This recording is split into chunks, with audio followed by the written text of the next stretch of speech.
morning. Who is ready for spring? We have had, we've had a couple of weeks, or I know a week, of really bad weather. So I'm ready for spring. I'm Pat Johnson, and I'm one of the Black History Commission, and I'm really glad to be here today, and so glad that you all are here. I'm going to introduce our next speaker. Our next speaker is Charles King. He's a philanthropic thought leader and senior fundraiser with nearly 20 years of experience in development. Over the course of his career, he has raised more than $75 million in support of higher education institutions, underserved civic and community-based organizations. Mr. King currently serves as Executive Director for Development at Southeast Arkansas College in Pine Bluff, Arkansas, where he works to extend access and opportunities for students through strategic fundraising and community engagement. A dedicated servant leader, Mr. King is the volunteer president of the L.C. and Daisy Bates House Museum, preserving the legacy of civil rights leaders Daisy Bates and her pivotal role in the desegregation of Little Rock Central High School. He also served on the Governor's Commission that helped secure the placement of Miss Bates' statue in the National Statuary Hall at the U.S. Capitol, approved unanimously by the Arkansas General Assembly in 2019. Mr. King is a fragrant politically commentary on KTHV Channel 11 and is a life member of the Alpha Phi Alpha Fraternity Incorporation. He resides in Little Rock, Arkansas. So let's give him a welcome hand.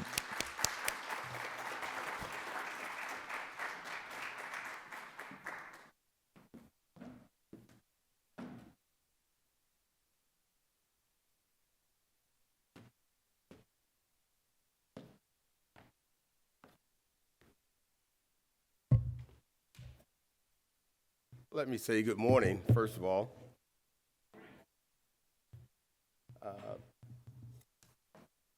I may not be as fact-filled as the previous speaker, but I will ask your indulgence this morning as we try to figure out how to get mine up. There we go. Let me say a couple of things before I get started, and that is that I brought this up with me because about 2 weeks ago, as time and age begins to take its advantages of all of us, I woke up with a condition known as Bell's palsy. And for those of you who are familiar with that, know that it is a stroke-like symptom where your face goes numb and your mouth twists. Now, being one who prides himself on speaking, that was a real big problem for me. But I found that I can talk so long before my face will take effect and I'll start coughing and my mouth will go to the right. So I'm going to praise the Lord that I get through this before those impacts begin. It's kind of like I was raised in a Baptist church. And for those of you who were fortunate enough to attend a Black Baptist church, it's kind of like when that soloist is getting ready to sing her song, but she'll always get up and say, I have a little throat problem this morning. And then she will continue and blow the roof off the church. I won't blow the roof off this building this morning, but I hope that we'll say some things that will be both insightful and delightful for you. And I will tell you that the pressure is on me because this morning, to my surprise, I'm a native of Blytheville, Arkansas, Mississippi County. To my surprise, two very near and dear people to my heart walked in the room, and I did not know they were going to be here. And I'm going to ask, after I tell a very short story about both of them, that you will help me to celebrate and appreciate them getting up at 6 o'clock this morning and driving all the way from Blytheville. One is Miss Sandra Thomas King. The Thomas family were our neighbors. They lived midway between where my mom and daddy's house was and my grandmama's house was. So I could not go anywhere without passing the Thomas home. Sandra's brother was a little closer to my age, and Sandra and my brother were the same age. Her mother was my mother's hairdresser. Her father was a shoe shiner. Now, let me tell you something. Mr. Clay, as we called him, was a shoe shiner. His wife was a hairdresser. Yet he sent both of his kids to college on the salary of a shoe shiner and a hairdresser. On Sundays, and this is the emotional part for me as I thought about it when she came up and gave me a hug. On Sundays, this is when families were families. About 3 or 4 in the afternoon, every Sunday, they would go for a family drive. They had a beautiful blue and white Buick. And Mr. Thomas would put the family in the car, and if Clay and I were outside playing, quite often he would invite me to join in with them. My parents did not have a vehicle. We could not afford one.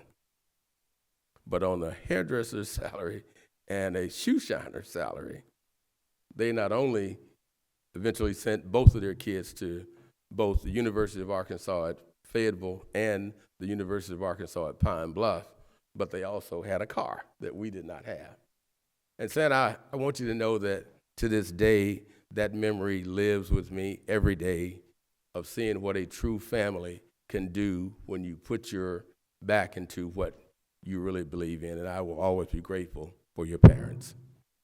Also, Dr. Ann Wiley Abraham is here. Her father was my elementary school principal.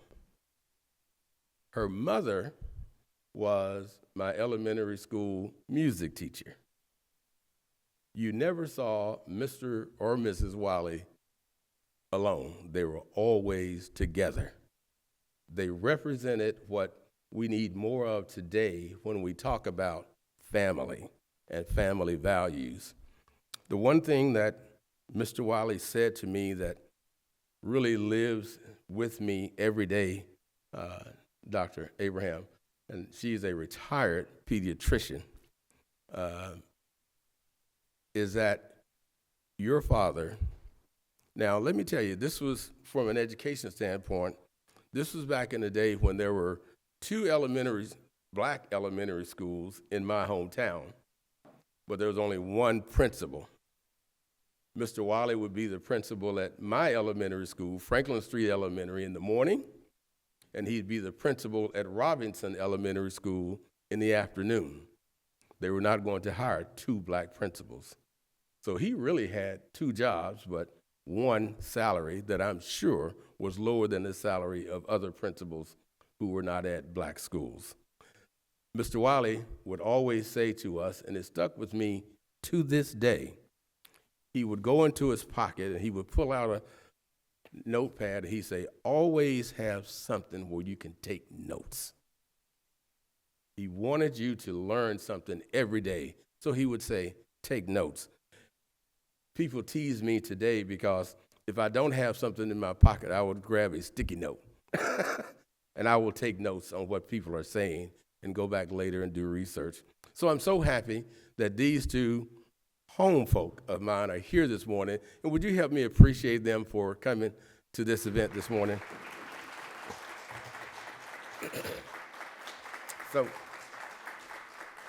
So thank you.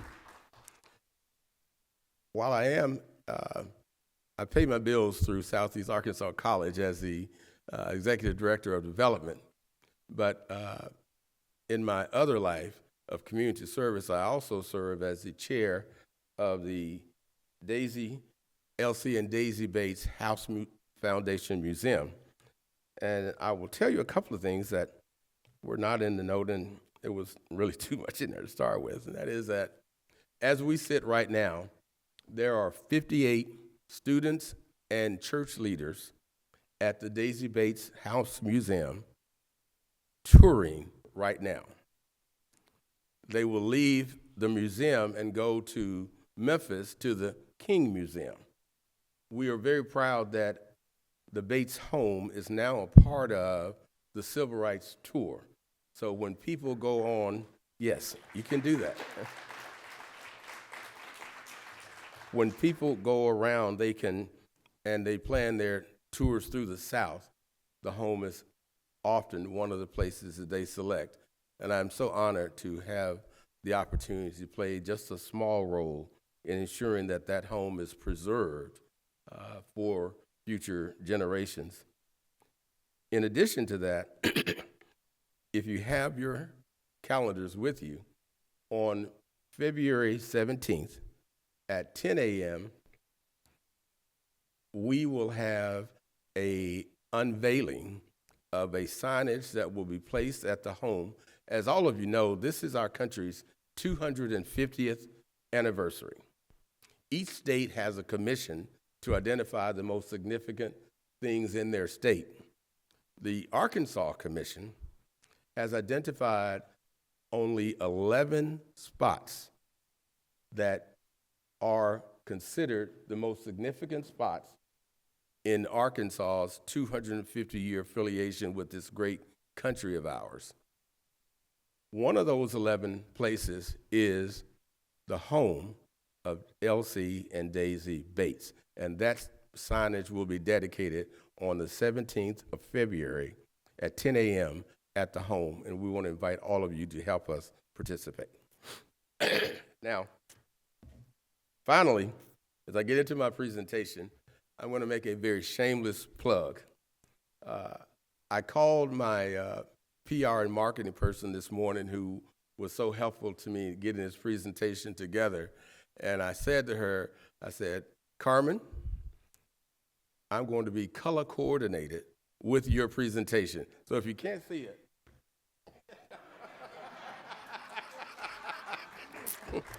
she is such a trooper. The shameless plug is she's located right downtown Little Rock, Studio 62. And if you need any PR marketing work done, please consider her. She's a single mom, but she is a businesswoman and a half, and I love her to death. All right, so thank you for that.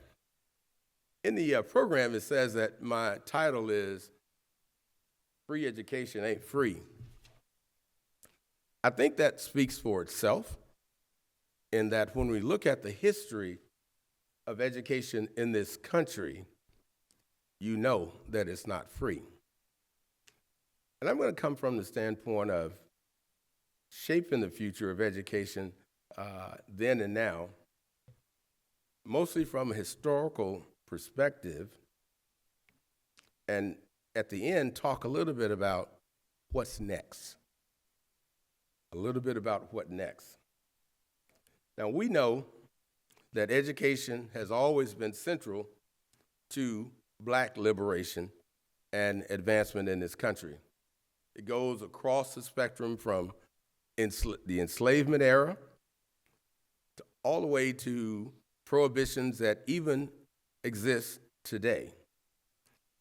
We all know that understanding our past helps us to shape our future. And in this case, we call it an equitable future. During the enslavement period in this country, there were many, many laws that were passed that prohibited African Americans from learning to read or write. You could not do it.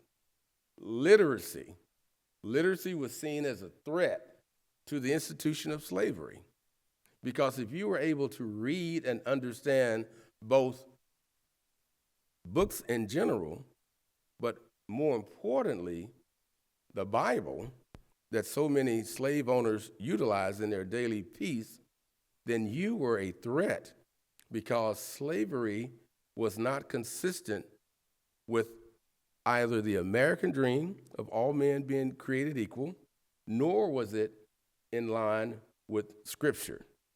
So they didn't want African Americans to learn to read or write. And despite the danger, enslaved people created schools and passed knowledge orally. And I want to make it very, very clear that when you think about it, slaves, Africans, came to this country, did not know this language, had no familiarity whatsoever. But as they began to make progress, it was not on their own. There were good white people, and I think that needs to be acknowledged, who knew that the things that this country stood for and the things that were happening were not right. They knew it then, and some know it now, because some of the same challenges are there. You take a state like South Carolina. As early as 1740, when we were still enslaved, South Carolina passed laws mandating that you not teach blacks.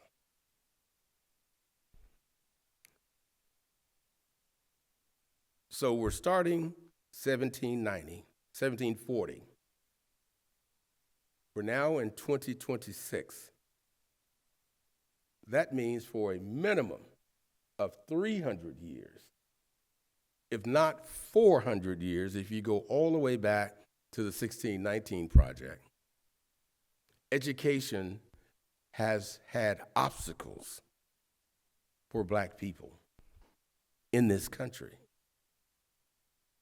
And it really centers on a lot of the disparities that exist today. What is it about education that many have wanted to keep away from black people for over 400 years, and they still do it today? I would submit to you that the power of education, the value of education is so great that those who want to keep it away from anyone are fearful of what people will do when they are educated properly. During the Jim Crow and segregated areas, let me go back one piece. During the Jim Crow and segregated areas, Reconstruction occurred right after slavery was ended.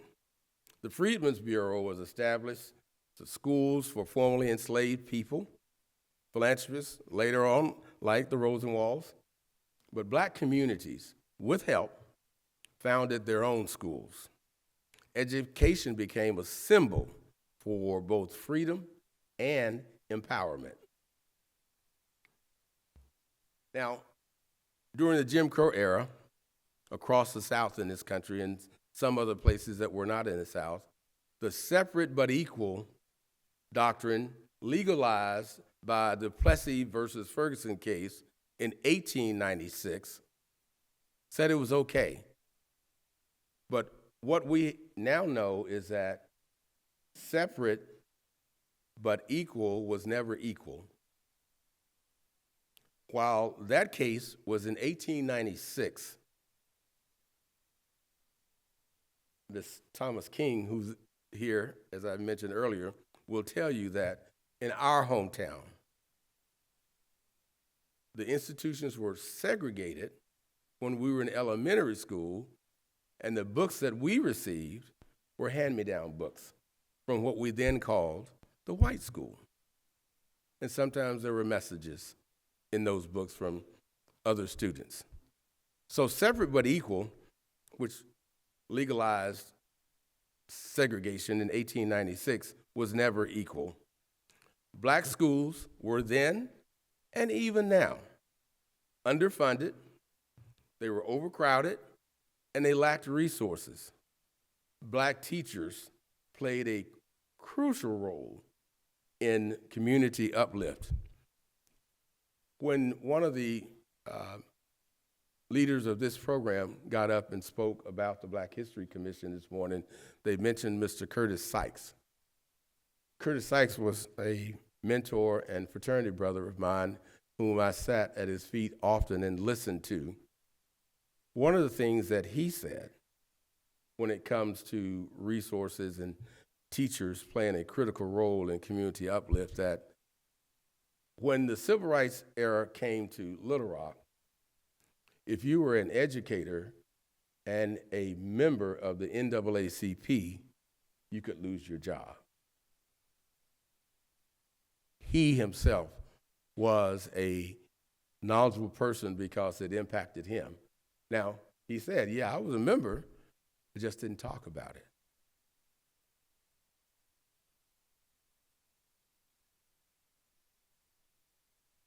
After Jim Crow came Brown versus the Board of Education, the Topeka, Kansas Board of Education.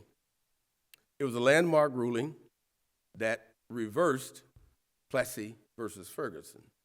It declared that segregated schools were unconstitutional and that integration faced massive resistance across the South, even here in Arkansas. Now, the Supreme Court in its ruling said that schools should, with deliberate speed,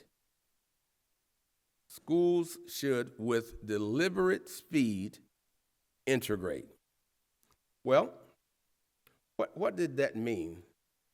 I will tell you that it took shape right here in Arkansas, right here in Little Rock, in that while the Little Rock School District said, we've got a plan, we're just working on it right now. They said it for a year, they said it for 2 years, and they were going into the third year. And if you get to the point of 3 years, the term deliberate speed is not being followed.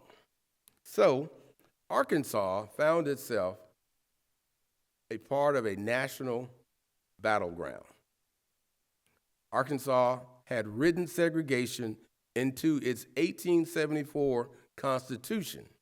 So Brown was a direct conflict with that. Arkansans in charge resisted integration of Little Rock schools. Now, this set the stage for one of the most defining moments in civil rights history that I hope all of you are familiar with. And that is that Daisy Bates, who was president of the Arkansas NAACP, took the leadership role to guide 9 students to test the case of Brown versus Topeka Board of Education. Now, I'm going to give you some history that some of you may not know. The year before the Little Rock 9, there were 6 young ladies who attempted to integrate Little Rock schools. And if you visit, here's shameless plug number 2. If you visit the Bates house, you will find not just a picture of those 6 young ladies being turned away, but you will also find a book on the National Negro Education Digest that covered it nationally. And right now the name escapes me, but one of those 6 students just passed in the last 30 days. She was still here. I met one who is currently, even though she was not allowed to have access to an equal education, she herself went on to become a superintendent of 2 school districts, one in Minnesota and one in California, which shows that while some efforts to hold back progress, there's another effort that's greater than those who would do evil or wrong to do that. So Mrs. Bates, she demonstrated the courage with black students, and she got them into Little Rock Central. Little known is that the Little Rock 9 actually started as the Little Rock 10. There were 10 students, but after the threats came to one family, and they had every right to do so, it was just too much.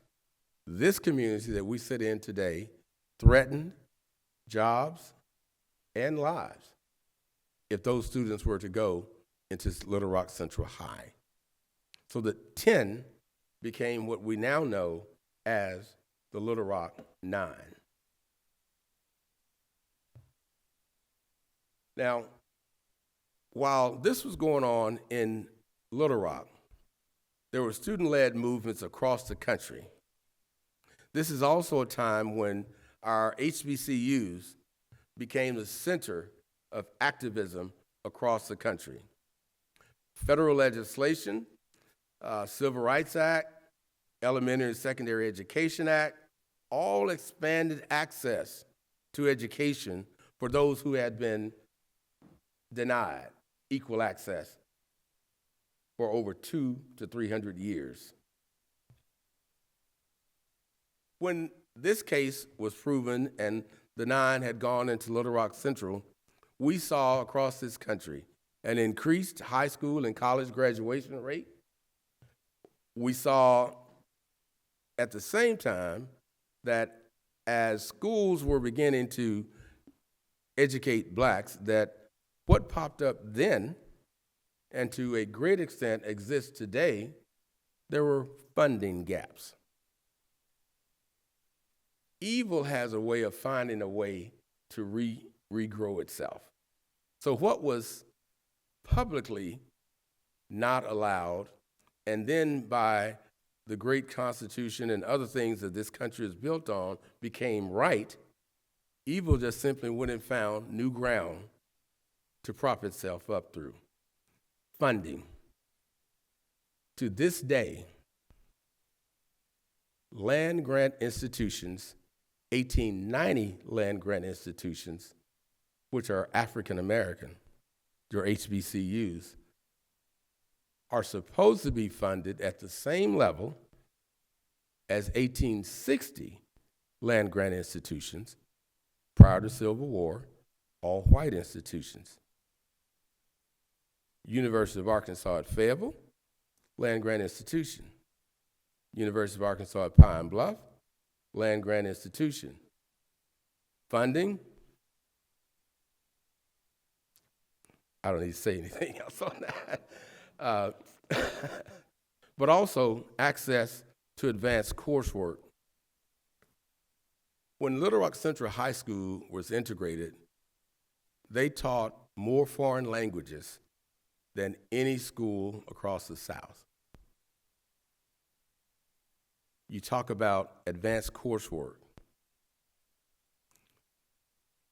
Those Rosenwald and other schools did not have the resource or access to do that.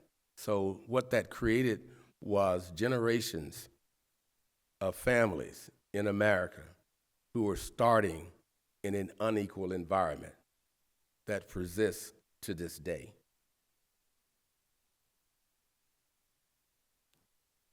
So the roles of HBCUs is evolving. They continue to produce a significant share of our black professionals. They serve as a cultural and academic and social anchor, but they still face funding challenges while at the same time experiencing a renewed interest because, and this is, when you get to the point that all your hair is gray and you're got more days behind you than in front of you, you begin to look at things a little differently. And I would tell you that I never thought I'd say this, but I just love young folk. And that's an old man statement. I just love young folk.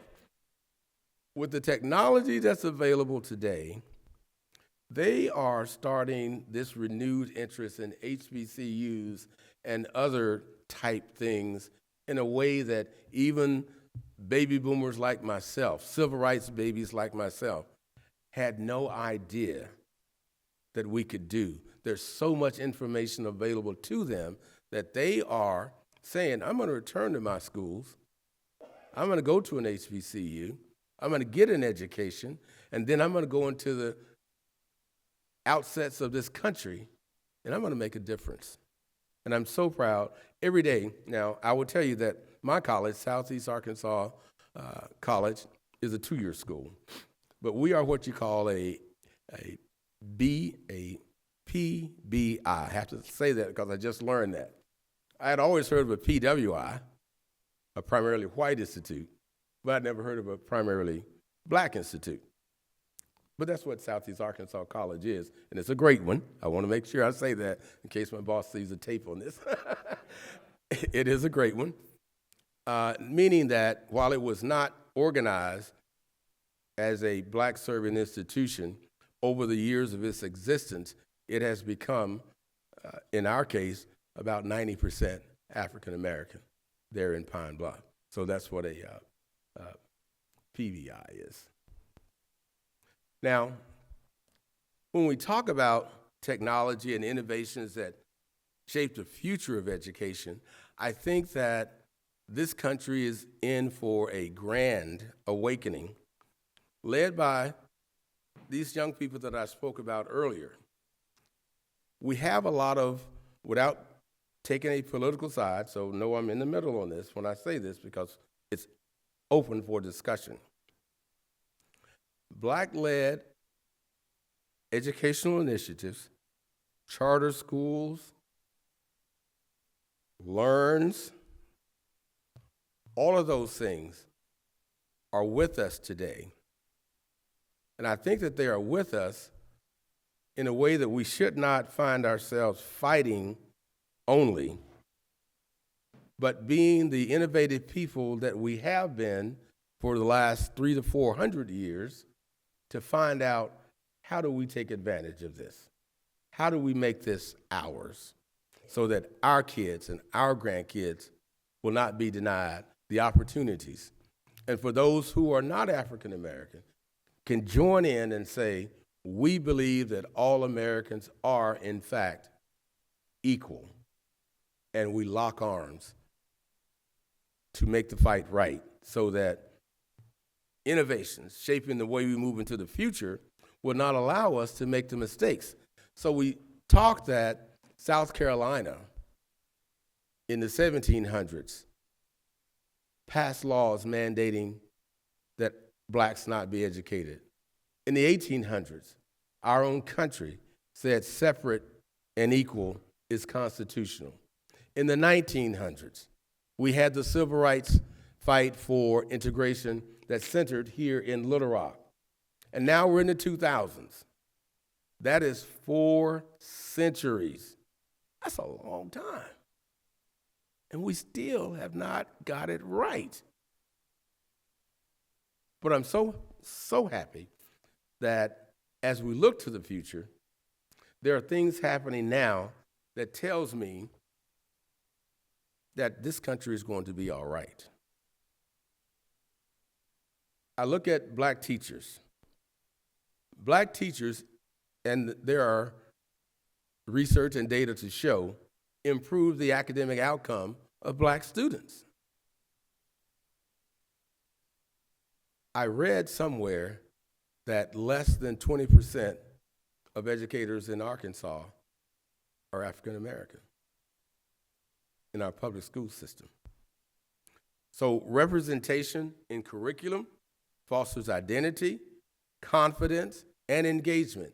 That's why we have to teach American history in its totality. We can't put out one story because this nation has many stories, and those stories have made this country the great country that it is today, and we have to make sure that we do that. So we need recruitment, and we need the retention of black educators. When we talk about policy and equity, funding reform remains essential. We've shown that since 1890, the funding formulas, if you want to call it that, have not been equal, but we must work to get parity. Policies addressing school discipline, special education, and access to advanced courses. My son is a graduate of Little Rock Central High School. When he was at Little Rock Central High School, I was a part of the PTSA, Parent Teacher Student Association. I was one of the few. There was 2 black men in the whole group the 3 years that I was there, and we had a lot of conversation. But I will tell you that when my son graduated in 2006 at Little Rock Central High School, and I see some Central High School grads in here, the AP courses were taught on the 3rd floor. The 3rd floor of Little Rock Central High School was almost lily white. This is in our time. So access to advanced courses is critical, even in the high school level. But more importantly, community advocacy, because that's what's always driven change in this country, not just in education, but in most things, community advocacy. So what's the vision for the future? And this is some of the things that, as you come to the Bates home, you will have the opportunity to have some discussions on. And that is about equitable funding and resource distribution, inclusive, culturally grounded curriculum. We have to teach all of our history. Technology that bridges but not widens the digital divide. And schools should again become the hubs of our community so that our communities can be empowered. So this moment requires all of us, individuals, families, churches, organizations. We must protect public education. We must protect public education and the future of black children and all children cannot be left to policymakers alone. Community advocacy. It requires deep commitment from all of our communities. So what should individuals do? As an individual, stay informed, speak up, and refuse to be silent. Vote in every election, not just when the president is being elected. Challenge misinformation and uplift the truth in your own individual circles. Families, advocate for your children's schools.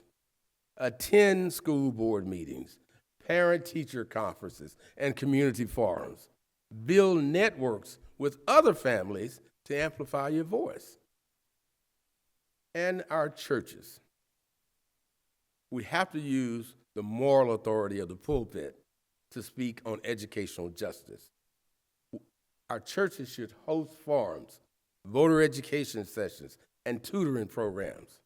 And they should stand as a shield for families who face retaliation for speaking out. And our community organizations, organize, mobilize, and train advocates.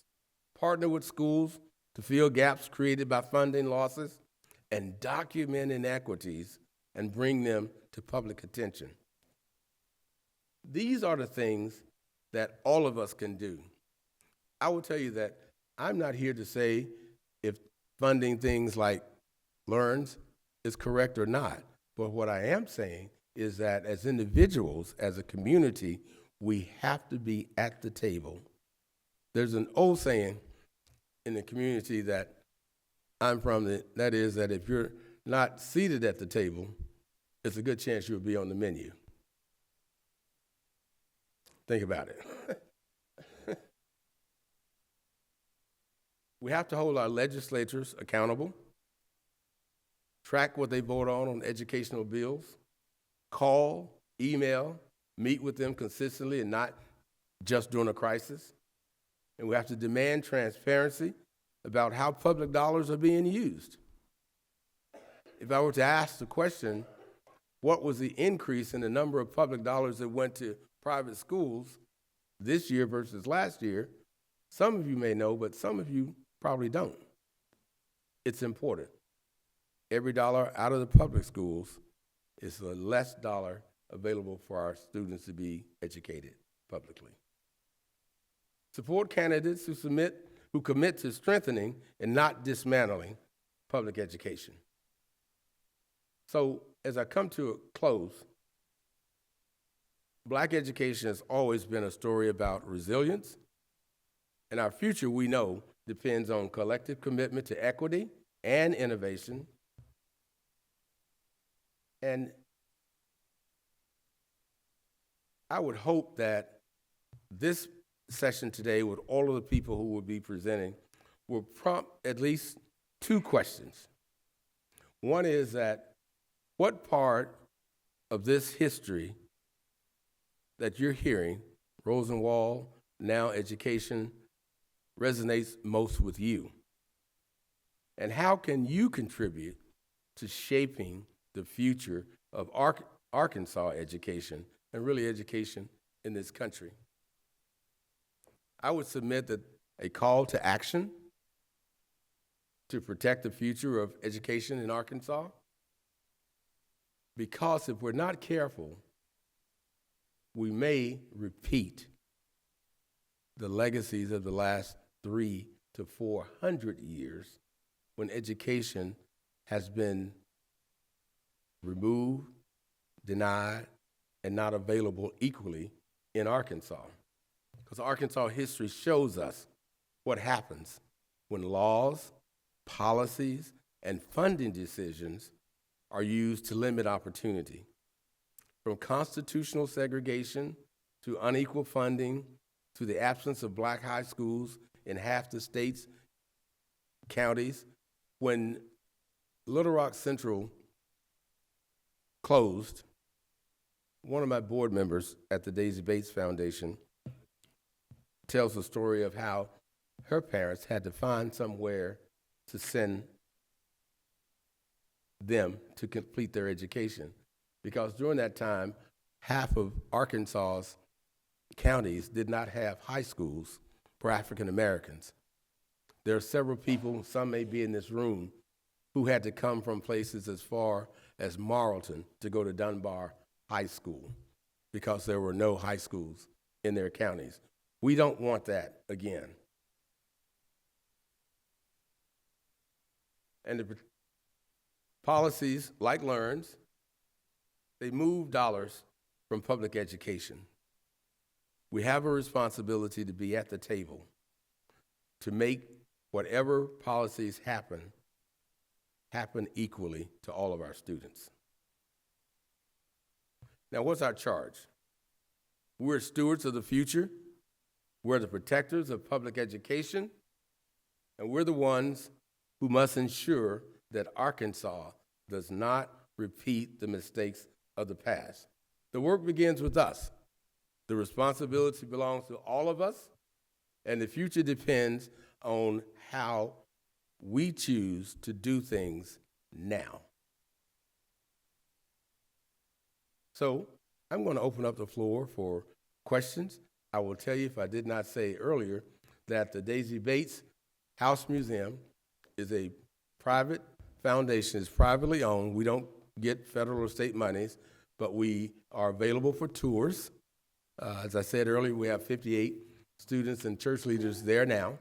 And if you have not had the opportunity to come, the house has been restored to 1957, and we will tell you more about some of the things in Arkansas's history, but more important, what our hope for Arkansas's education future is. Thank you so much.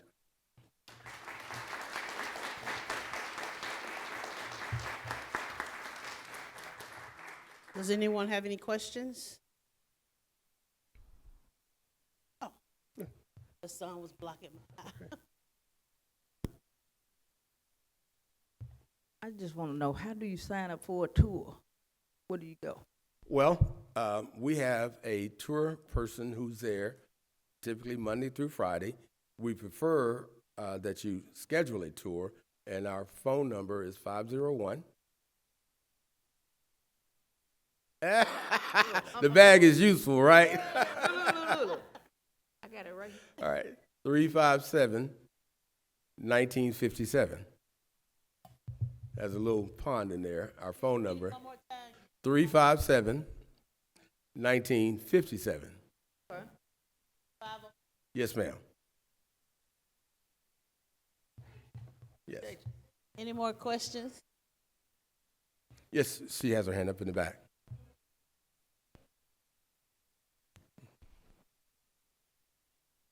I think I missed the 6 young ladies. I remember you saying that before the Little Rock 9, there were 6 young ladies.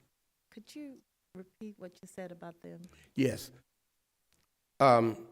When the Topeka Board of Education ruling was given, the way the legal system, and I'm not a lawyer, but the way the legal system works, you must have a test case where somebody actually has to be denied. So those 6 people, 6 young ladies, were chosen in Little Rock to attempt to integrate the year before. When they were denied, that gave Thurgood Marshall and the other NAACP lawyers the right to come and file suit. And so the 9 came the following year. The 10 that became 9 came the following year, and that's when the integration actually happened. If you come by the house, and I can't tell you the names, but we have information that we will gladly share with you about who those 6 were. We have a picture of them being told by then Superintendent Virgil Blossom that they could not go into Little Rock white schools. Yes, sir.